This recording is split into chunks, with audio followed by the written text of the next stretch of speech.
imagine my surprise when I went into the basement and found a boy strapped to a pipe on the far wall. I actually screamed.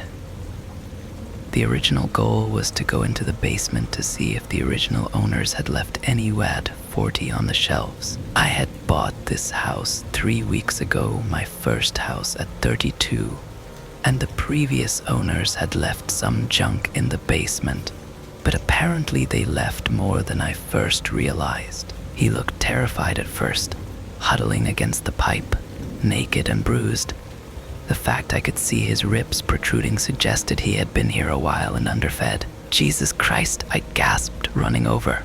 What the fuck? Are you okay? Who are you? He asked barely above a whisper, keeping his eye on the ceiling. How did you get in here? This is my home. Well, I just bought it, but this is my fucking house. Who did this to you? He was about to answer when I reached to touch his restraints. My hand went straight through. We both paused, watching curiously. Shakily, I tried to touch his bloodied wrists again. My hand faced through his body. Fucking Christ, I gasped. What the fuck are you? He sobbed tearlessly, making his stomach vibrate. Please help me. Yeah, I'll call the cops. On his phone. Maybe go and ask a neighbor or find a payphone. I pulled out an Android touchscreen. He cocked his head. What is that? Something sunk in my stomach. There was something very wrong with this boy. The screen lit up and I entered my passcode. He gasped. It's a computer. How's it so small? It's a cell phone. My dad owns one of those, but it sure as hell doesn't look like that. What's your name? I asked him quickly. Oliver. Oliver Kemp. Okay, Oliver. We're gonna get you help. But what year do you think it is? He looked at me confused. I was the crazy one. It's, 1993, he said assuredly. Oh fuck, there was a creaking sound. Somebody was coming down the basement stairs. Heidi mouthed, gesturing his head to the boxes under the shelves. He has a gun. I did so without thinking, running to hide behind the boxes. You saying something just now? The man's voice asked. And no, Oliver lied. Who the fuck was this man in my house? How did he get in? Why couldn't I touch Oliver? But more importantly, why did he think it was 1993? Whether I liked it or not, this was not a case for the police. Instead, I Googled Oliver's name, holding my breath as I heard the two of them talking. If you start making noise, I'll put the gag back in, he warned Oliver. Okay. I'm sorry. I'm gonna untie you. No funny shit, no. There were many Oliver Kemps. Facebook profiles, all that. No news articles. So I tried the missing persons website, entering his name, Oliver Kemp. D.O.B., September 1st, 1976. Ethnicity, Caucasian. Hair, blonde. Height, 5'8". Scars and marks. Oliver has a birthmark on his left arm.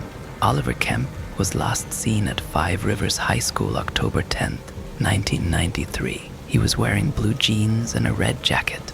Oliver yelped. A loud smack followed. Shut up, the man growled. Take it, boy. Take it. I was furiously shaking, listening to the sobbing and grunting just on the other side of the boxes. It didn't make any sense. Oliver couldn't look that young if the kidnapping had happened that long ago. I was hiding in my own basement from ghosts. The next 30 minutes was an eternity, but I can only imagine what it was like for the kid. If he was right, then the year was still 1990 for him, but he was never found. And this fucker in here with us was never caught. Back to the pipe, he ordered, panting. I could hear Oliver scrambling across the floor.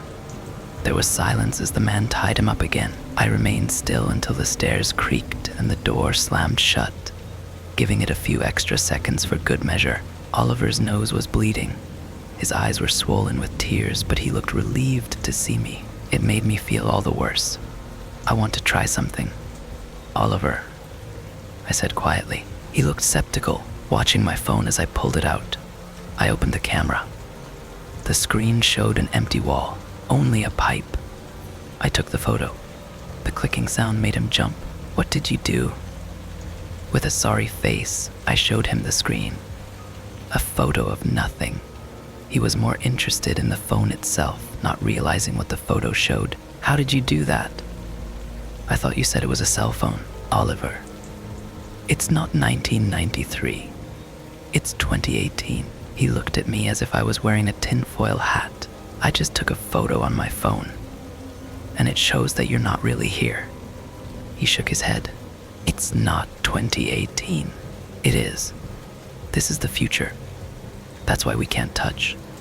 Our times are like mixed up. You need to call the police. Please. I was on the verge of crying now.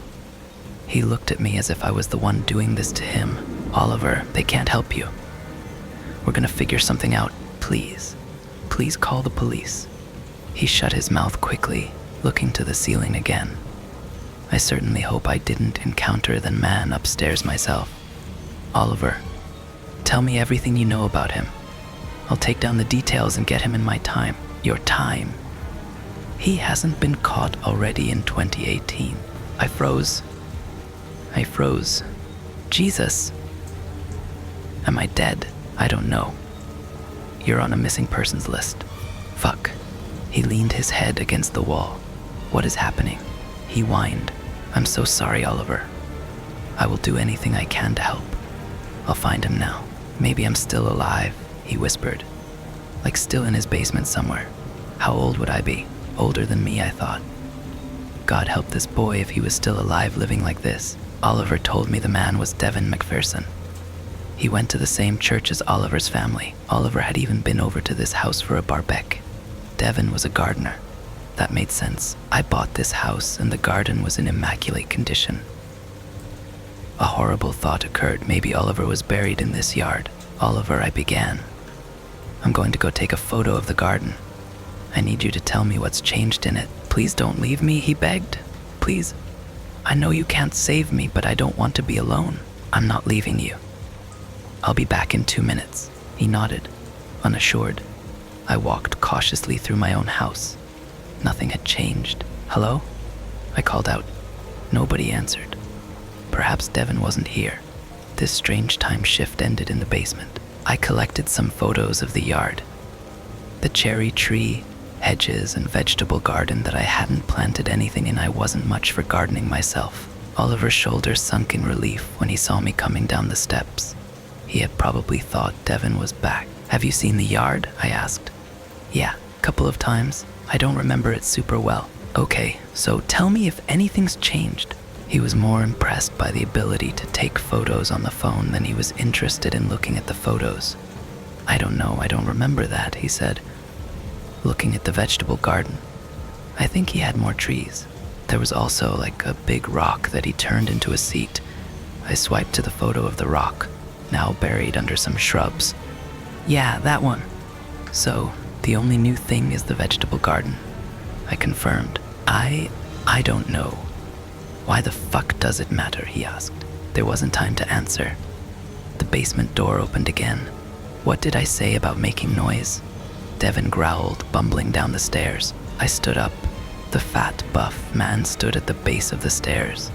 He walked right through me. There was an electric feeling as he phased through my body. Oliver gasped. I went for the stairs, stopping to grab the rusty shovel first. Please. I heard Oliver yell. Maybe to me, maybe to Devin. It was evening, but I got to work in the yard, digging up the vegetable garden. Just a square of dirt surrounded by a little wall of bricks, dirt flung all over my yard. It was exhausting work, but I had a horrible hunch. A stick flung off my shovel. I was up to my knees in dirt. It was now dark enough that I had to use my porch light to guide me. I scrambled to pick it up. It wasn't a stick. Sure fucking enough, it was a bone. I sat at the edge of my new pit, sighing. Now I could call the cops. First, I went back down to the basement. They weren't there anymore. My basement was back to normal. He died in this room. That much was clear. Oliver was raped and killed in this goddamn basement. There was a police line around my house the next day. Homicide investigators were digging up the rest of my yard to see if there were any more bones. The skull of a young male was found deeper below the vegetable garden. Devin was the owner of this house 15 ago before selling it during the housing bubble. The previous owners were the ones who sold it to me. Devin now lived in Vermont, retired. He was taken into custody a few weeks later. I wish I had done more for Oliver. Perhaps I should have penned a letter to his family for him, but that would be a very traumatic experience for both of us. I still checked the basement every few hours, slightly hoping he would be back. Back so I could comfort him more, tell him that he had been avenged. His killer was caught, but he would never return. I left him that night with Devin, terrified and alone. Next story. My mom died 2 weeks ago, and it's safe to say I was devastated. I had been out for sunblock as the sun scorched with such vengeance it was impossible to move outside without your flesh burning. I got home and found her in the bath under the water. The police said it was an accident, or that she had killed herself, but I remember seeing the window and blinds open, which didn't make any sense. When she would take a bath to cool down and avoid the blistering sun, she'd always close the blinds. That the police weren't going to listen to a 14-year-old, let alone one who spoke with an American accent and an awkward stutter. I'd been homeschooled in a small town in Mexico. It's been hard for me growing up here as I couldn't speak the language well, and while I'd pick up bits here and there, my mom was agoraphobic, meaning she was scared of going outside. At least that's what she told me. She had kept me inside and isolated for the longest time, and it wasn't until her death that I found out why. When she died, the local police came and took her body away. I actually stayed the night alone for the first time ever at our small apartment in the hills. The police said I was safer there than at their precinct where they had no room, nor anyone to look after me from the revolving door of bad guys continually making it their home. That night was terrible. I missed her so bad. They told me to gather any belongings I wanted to take, so I packed all my stuff into a suitcase and then went through the drawers in my mom's room. Within was a letter addressed to me, sealed by her lipstick. In the morning, it wasn't the Mexican police who came back, but a man from the American consulate. He said he was going to take me home. When he saw I was confused, he told me that my mom had done a very bad thing 10 years ago and fled America with me. She was wanted by the FBI for my own kidnapping. He could see from my face that I was shocked, but then proceeded, as he must, to deliver even more shocking news that my dad was alive. He asked if I was aware, and I said I wasn't. Mom had always told me he died in a plane crash and that we were alone in the world. I had so many questions and did his best to answer the little he knew on the way to the airport. It wasn't a direct flight home, and they tied a thick package of documents around my neck, which were to track and guide my progress. As I got on each plane, I met different flight escorts who each tore off a piece of paper and gave me advice about my dad. One stewardess said it was a good thing my mom died, as she was evil. And now, and only now, would I meet my dad. On the last leg of the flight, I looked out the window and saw the fields of Ohio below. I was met at the gate by someone from the American Social Service Agency. She was late, but not as late as my dad. Apparently, while they had reached him initially to tell him of my discovery, they had lost communication with him. I stayed 2 days in a group home that wasn't very pleasant. Both the staff and other kids were nasty. At some point, I was reading my mom's letter when the tallest of them tried to take it from me. He was mean and intimidated and bullied the others. I jammed my fist so hard in his jaw that he was dizzy and fell to the ground. At dinner, no one said anything, as they were all happy I'd stood up to him. The group home was a lot of drama, as a sharp kitchen knife went missing. Out of 6 kids, they accused 4 of us, including me, of taking it. The only quiet was in the backyard where there was a small pond. As I saw my reflection, I thought about what my dad would look like. I knew he wouldn't be Tom Cruise-ish, as I looked pretty weird myself. I figured he might have the same wide eyes and big pointed ears as me, as Mom had small cute eyes and little ears, and I obviously got them from someone. When I got the phone call that my dad was finally on his way over, I was petrified. The nerves were intense, probably because I was about to be with a stranger who I was to call Dad. I watched from the window as he stepped out of his truck. He was a taller, stronger-looking version of me, and walked with a limp. When I went out of the doorway to greet him, he smiled, then happily gave me a hug. He was strong and smelled of cigarettes. On the way to his house, he asked me about Mexico, anyhow I liked living there. He asked me a few questions about my mom, then told me he was happy I was found. When we got there, it was late, and I said I was tired. He lived alone, so didn't have a room for me. I was to have the couch. He gave me a pillow and turned on the TV. It was cool watching it, as Mom seldom let me. He sat with me for a while, and I felt his eyes lingering on me. Occasionally I'd look back, but he wouldn't look away, and instead continued his stare. Or did he smile? I'd imagine someone who was happy to see their son would smile. I felt there was something else going on in his head. Truth is, he wasn't good at hiding that. I got up and went to the bathroom. It was small and there were spider webs on the ceiling. The wood had rotted on one of the walls, and I could see through some holes. As I sat on the toilet, I could see him continually look towards me. I tuned on the tap for the noise of water to mask the opening of my mom's letter. My eyes lingered on the main details. John, if you ever get this, then something bad may have happened to me. I pray it was an accident or by natural causes, but if something suspicious happened, I need you to know this. Your father is alive. I can't express how bad a man he is. I took you to Mexico when you were 5 because I knew he would kill me, and you, like he had done to others before. It wasn't a matter of if, but of when. So we lived in isolation so he couldn't track us down. He held me prisoner for 4 years, during which time I had you. You were the only thing that made my life worth living, and I love you immensely. Know that if he ever finds out where you live, he will kill you.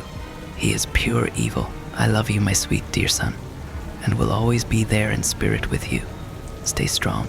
As I glanced back up to the wall, his eyes were pressed against it, looking in. You okay in there? He asked. I said I was, and after a few he left for his room.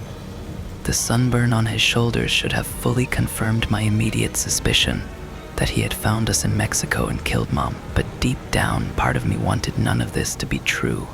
If he truly was evil, I'd be completely alone.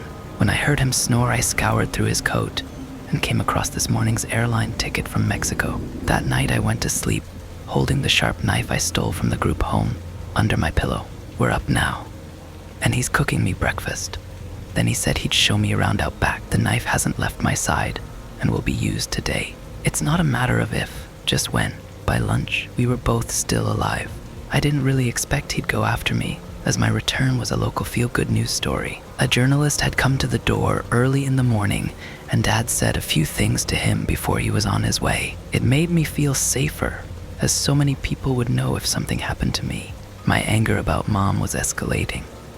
As he chopped carrots, I watched his knife hand to see how it matched up to mine. He held the knife like a pencil with ease and went through the carrots with such speed, the way you'd clear unwanted screens on your phone.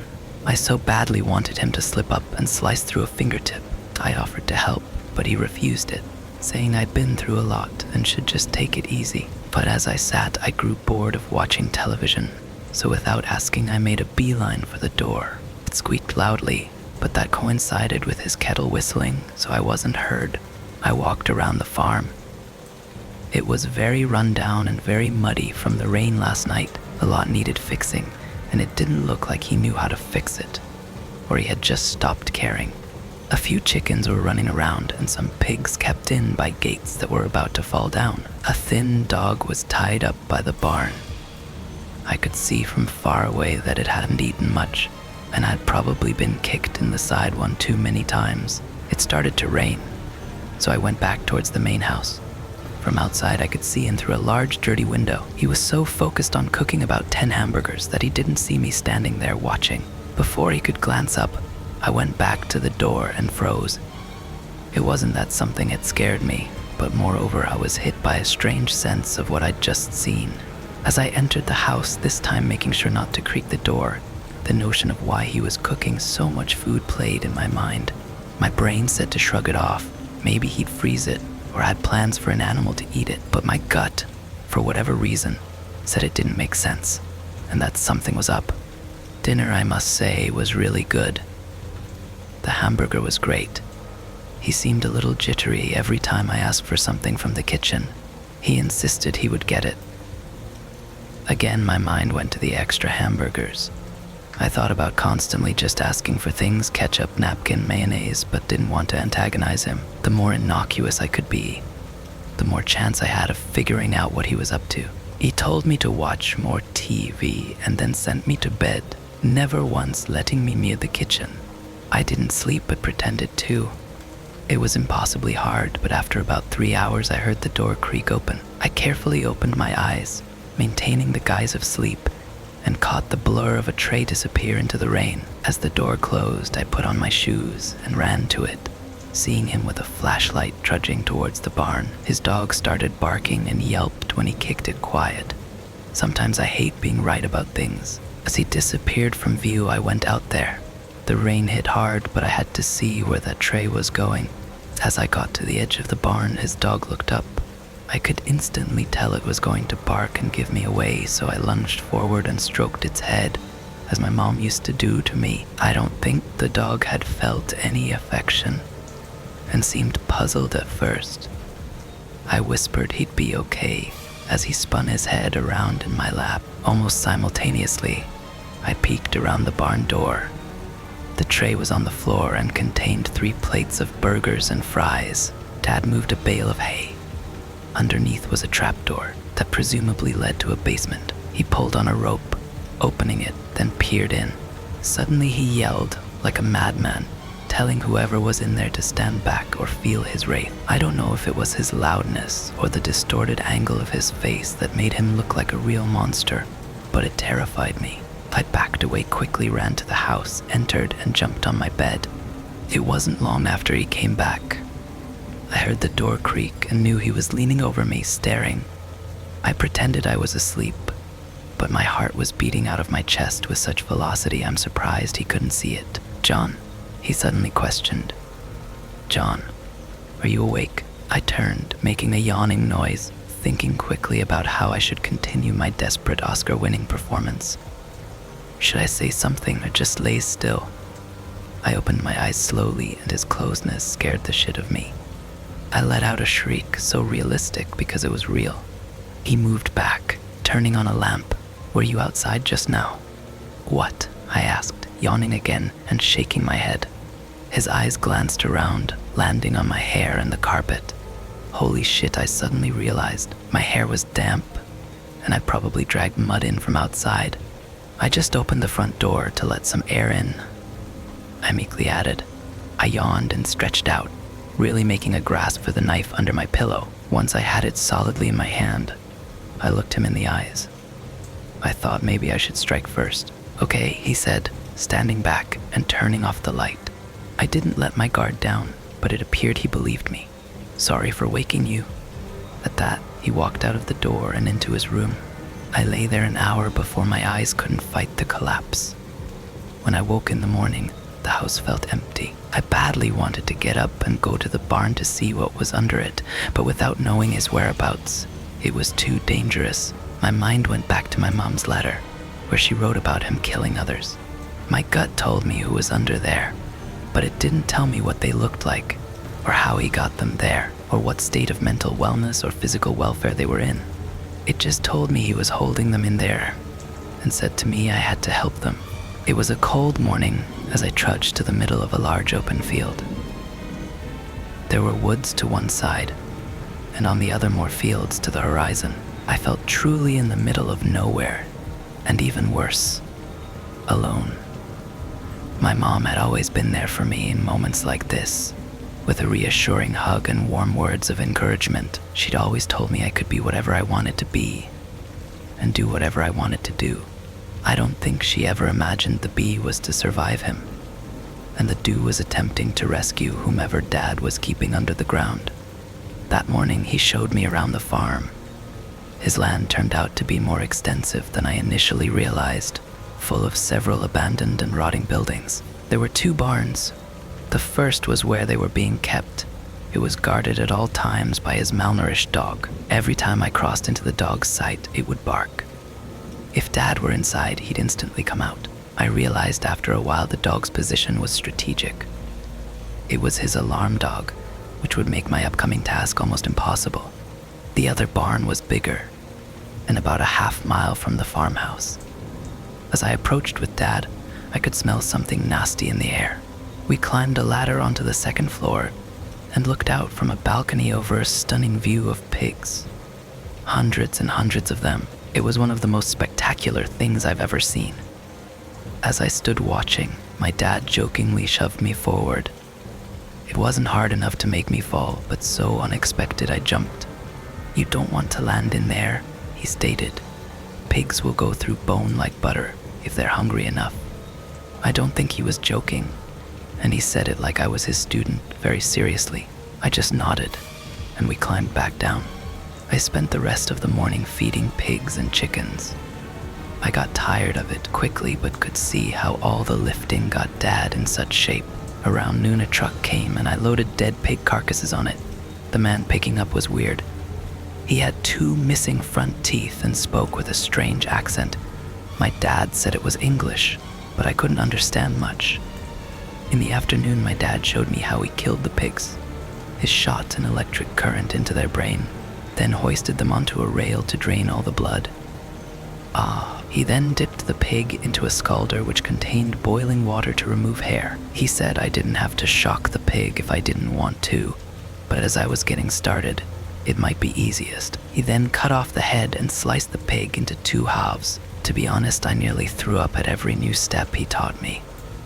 But I concealed it well, and he seemed to enjoy the glee I pretended to show. Earlier at breakfast, he'd mentioned how he'd hoped I'd be like him.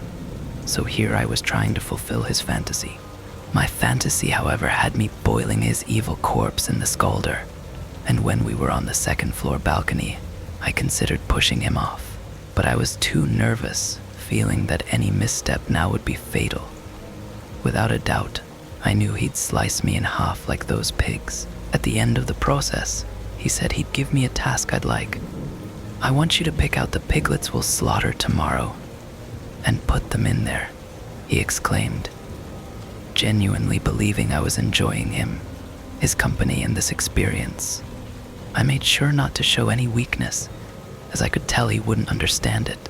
As he left towards the first barn, I looked over the poor little pigs innocently staring back at me. I thought if I could rescue whoever was under the barn and kill Dad, I could celebrate victory by letting the pigs go.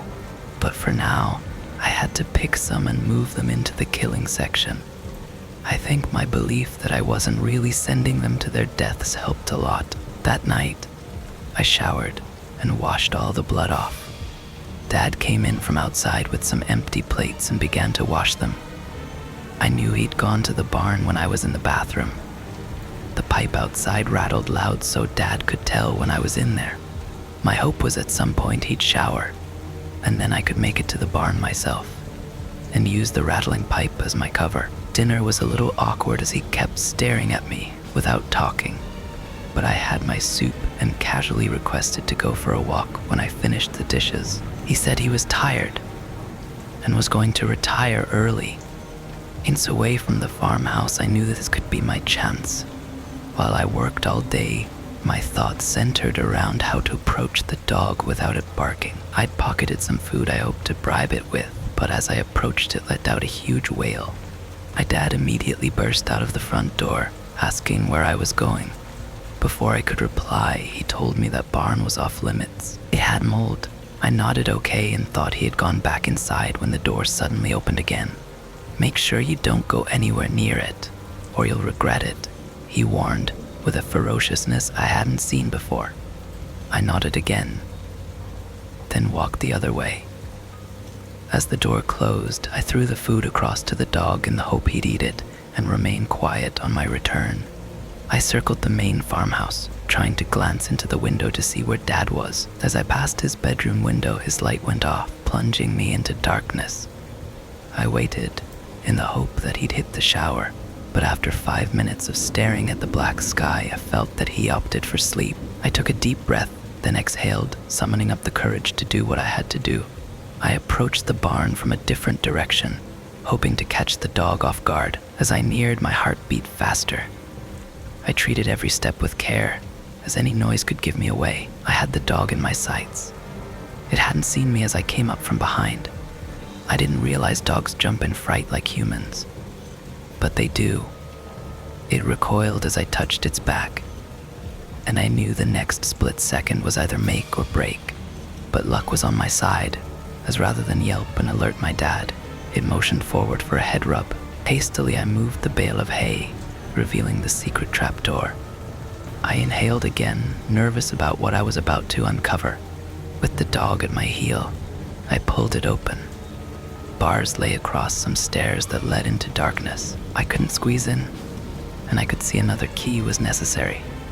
My eyes lingered, trying to adjust. I feared what was in there, but considered if they thought I was my dad, they would be fearful of me even more. I leaned close to the bars and whispered, "Hello?" At first there was silence, but then I heard something scuffling down there. Suddenly a hand shot out of the bars. I jumped back in shock. "Help me," pleaded a girl, about my age. Then another dirt-ridden arm shot through the bars. "Please, get us out of here. Help us." She was perhaps 17. Putrid mud covered her face.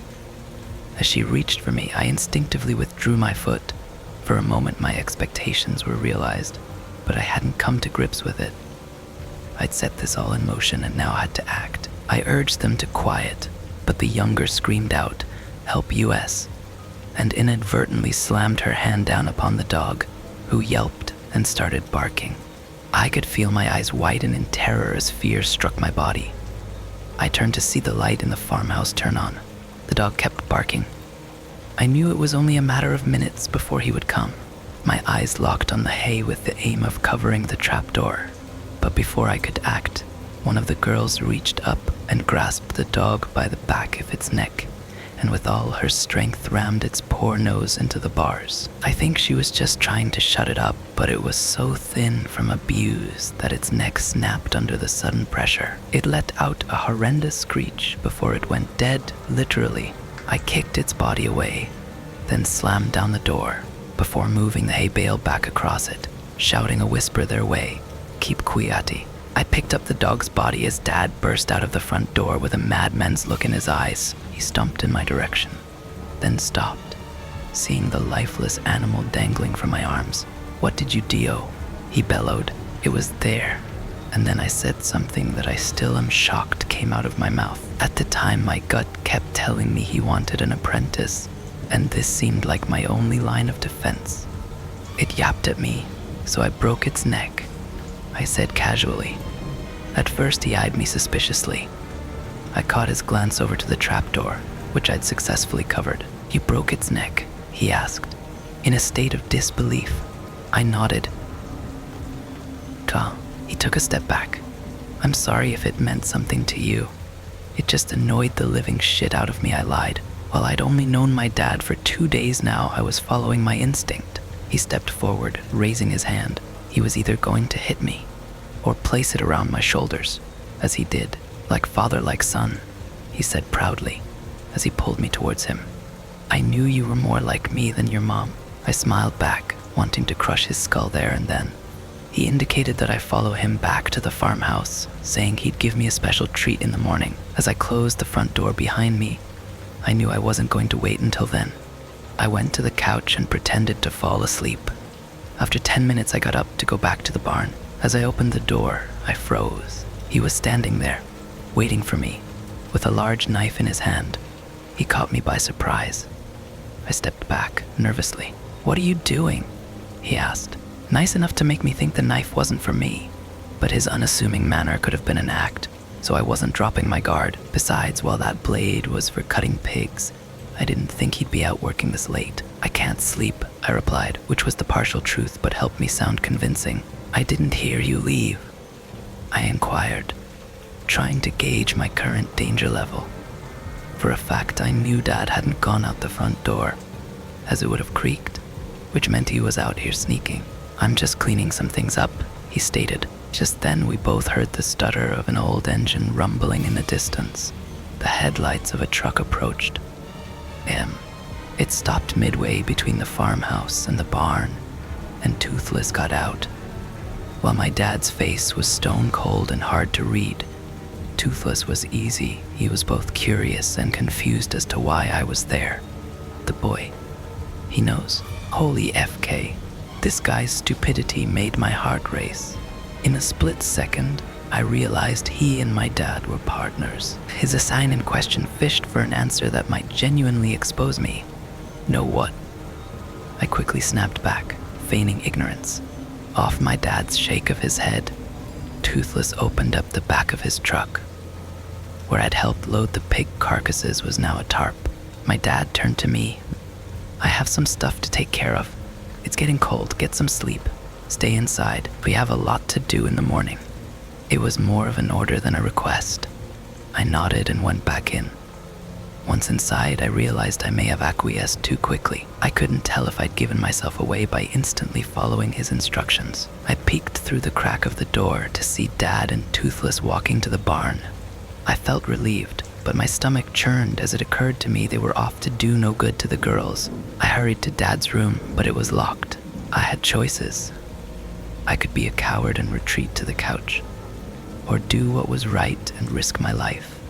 It was then and there I decided there would be no turning back. I rammed the door with my shoulder, breaking the lock on the other side. I scanned his room, looking for a gun. I tried the closet. Nothing. Under the bed. Nothing. My heart screamed for me to slow down, but the urgency and adrenaline drove me faster. I tried some drawers. Nothing. In the cabinet. Under the cabinet. On the cabinet. Behind the cabinet. Nothing. Nothing. Nothing. Nothing. I knew there was something in here to find because he locked the door, but it was too well hidden for now. I went back into the kitchen, grabbed a screwdriver from the shelf. I paused for a moment, running scenarios quickly through my head. My screwdriver V's. Large, sharp, experienced, deadly pig-carving knife. Was I overthinking? Screw it. I burst out the front door and ran towards the barn. I slowed as I came across them.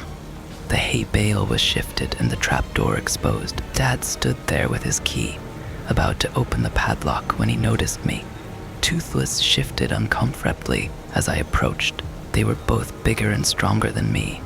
I just hoped I was smarter. My mom always taught me to treat women with respect.